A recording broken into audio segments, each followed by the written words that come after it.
আসসালামু আলাইকুম।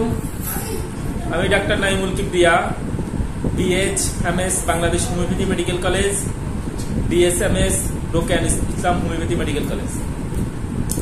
আমরা বলতেছিলাম পলিসিস্টিক ওভারিয়ান সিনড্রোম নিয়ে। পলিসিস্টিক ওভারিয়ান সিনড্রোমের আমরা যে লক্ষণগুলো বলছিলাম, লক্ষণ ভিত্তিতে আমরা কারণ লক্ষণ সবগুলা বলার পরে আমরা লক্ষণের ভিত্তিতে মেডিসিন বলতেছিলাম। গত ভিডিওতে আমরা বলতেছিলাম এই ওভারিতে যে সিস্টিক যে টিউমার হয় বা পলিসিস্টিক ওভারিয়ান সিনড্রোম আমরা যে বলি যে অনেক ওভারিতে অনেকগুলা টিউমার সিস্ট হবে, এই ব্যাপারগুলা হিসাবে আমরা বলছিলাম প্রতিটা লক্ষণ হিসাবে আমরা ওষুধ বলবো।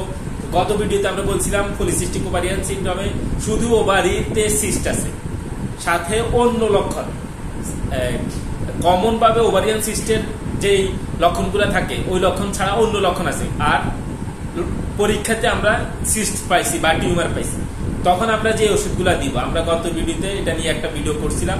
আজকে আমরা আমাদের দ্বিতীয় ভিডিওর প্রথমে আমরা সতর্কতা বলবো, যেটা আমরা ভিন্নভাবে বলি যে আমাদের এই ভিডিওগুলা থেকে কেউ নিজে মনে করবেন না যাচ্ছে আমার তো এই সমস্যা আছে তাহলে আমি এই ওষুধটা খাবো, এই চিন্তা করে কেউ ওষুধ খাবেন না। কারণ হচ্ছে আমরা অনেকগুলা বিষয়, একটা রোগীর জন্য একটা ওষুধ নির্বাচন করতে আমাদের অনেক বিষয় দেখতে হয়। তার লাইফস্টাইল পর্যন্ত আমাদের দেখতে হয়, তার ঘুমের অবস্থা দেখতে হয়, তার স্বপ্নের কথা শুনতে হয়, তার কাজকর্ম নিয়ে আমাদের জানতে হয়। জেনে এই সবকিছু বিবেচনা করে তারপর ওষুধ দিতে হয়। যার কারণে অবশ্যই আপনাকে একজন পলিসিস্টিক ওভারিয়ান সিনড্রোম বা যে কোনো রোগী যদি ভালো ট্রিটমেন্ট চায়, অবশ্যই একজন ভালো ডাক্তারের পরামর্শ ওষুধ খেতে হবে। নিজে দেখে বুঝে আমাদের ভিডিও বা যে কোনো ভিডিও দেখে ওষুধ খাওয়া যাবে না, বা কোনো একটা বই পড়ে ওষুধ খাওয়া যাবে না। এটা সবচেয়ে বড় সতর্কতা। এটা যদি না করেন তো হিতে বিপরীত হইতে পারে।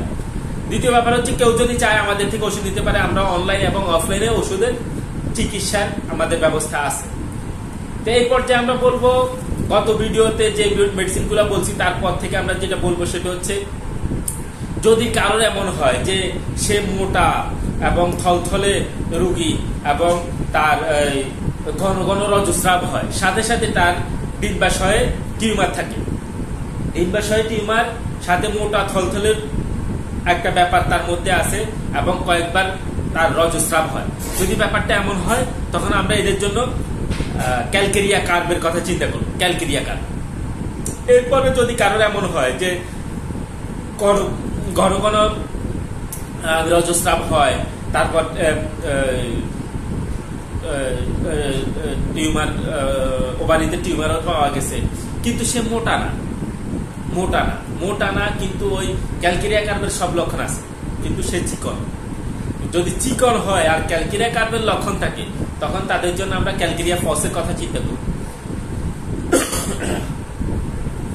এরপরে আমরা বলবো, যদি কারোর অতিরিক্ত রজস্রাবের কারণে দুর্বল হয়ে যায় এবং তার ডিম্বকোষে টিউমারও আছে, এবং এই ডিম্বকোষে টিউমার সাথে অতিরিক্ত রজস্রাবের কারণে দুর্বল, এবং এই দুর্বলতা মানে রক্ত শূন্যতার কারণে তার মধ্যে একটা ফোলা ভাব চলে আসছে, ইডিমা তৈরি হয়েছে রক্ত শূন্যতার কারণে বা অতিরিক্ত রক্তস্রাবের কারণে। এবং একই রোগীতে যদি ডিম্বাশয়ে টিউমার থাকে তো বা সিস্ট থাকে, পলিসিস্টিক ওভারিয়ান সিনড্রোমের রোগী হয়, তাহলে আমরা তাদের জন্য চায় না মেডিসিনটার কথা চিন্তা করবো, চায় না। এরপর আমরা যে ব্যাপারটা দেখবো সেটা হচ্ছে, যদি কারণ এমন হয় যে অত্যাধিক বমি ভাব এবং এদের মধ্যে শয়নের যদি এরা পাশ ফিরে, এই পাশ থেকে ও পাশ ফিরলে এদের মাথা ঘোরা দিয়ে উঠে, এবং এদের মধ্যে দেখা যায় যে এদের পেশাব থেমে পেশাব হওয়া, মাথা ঘুরানোর ব্যাপারটা, শোয়া থেকে এই পাশ ও পাশ ফিরলে মাথা ঘুরানোর ব্যাপারটা, এবং যদি বমি ভাব থাকে, অত্যাধিক বমি ভাব থাকে, তখন এদের জন্য আমরা কোনিয়াম মেডিসিনটার কথা চিন্তা করবো, কোনিয়াম। এরপরে আমরা দেখি যাদের শরীরে অনেক রকম চর্মরোগের ব্যাপার থাকে, এবং চর্মরোগের সাথে এদের মধ্যে দেখা যায় কোষ্ঠবদ্ধতা থাকে, এবং এরা যদি পা দুটাকে ভিজাইলে এদের রোগগুলা বেড়ে যায়, রোগের কষ্ট বেড়ে যায়।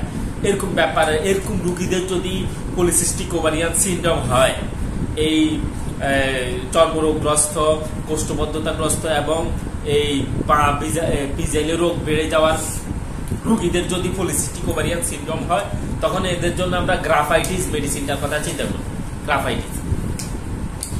এরপরে আমরা যে ব্যাপারটা দেখবো, যে ব্যাপারটা বিবেচনা করি, সেটা হচ্ছে যদি কারোর এমন হয় যে ডান ডিম্বকোষে পেরেক ঢুকানোর মতো ব্যথা, ডান ডিম্বকোষে পেরেক ঢুকানোর মতো ব্যথা, এবং এই ব্যথাটা জরায়ু পর্যন্ত বিস্তৃত হয়, জরায়ু পর্যন্ত যায়, এবং এদের মধ্যে ক্ষতকর পদস্রাব থাকে, অর্থাৎ এদের পদস্রাব থাকে যেটা ক্ষত হয়, ক্ষত করে ফেলে, এবং এদের কাছে মনে হয় যেন এই যোনি দিয়ে সবকিছু বের হয়ে আসবে, এরকম একটা ভারী ভারী ভাব, মানে চাপ চাপ ভাব অনুভব করে। এদের স্তনের মধ্যে শুষ্কতা দেখা যায়, চিন্তা ধরে যাওয়া বা এরকম একটা ব্যাপার থাকে। যদি এই ব্যাপারগুলো থাকে কারোর মধ্যে, এই ডান ডিম্বকোষের সমস্যা, পেরেক দেখানোর মতো ব্যথা, ইউটেরাস পর্যন্ত পৌঁছায়, এবং এই যে শুষ্কতার ব্যাপার এবং হাজাকর পদস্রাব থাকে, তখন এদের জন্য আমরা আয়োডিয়াম মেডিসিনটার কথা চিন্তা করবো। আয়োডিয়াম। আমাদের ভিডিও যথেষ্ট বড় হয়েছে, আমরা পরবর্তী ভিডিওতে বাকি বিষয় নিয়ে আলোচনা করব। আজকের মতো আমরা এখানে বিদায় নিচ্ছি। আসসালামু আলাইকুম।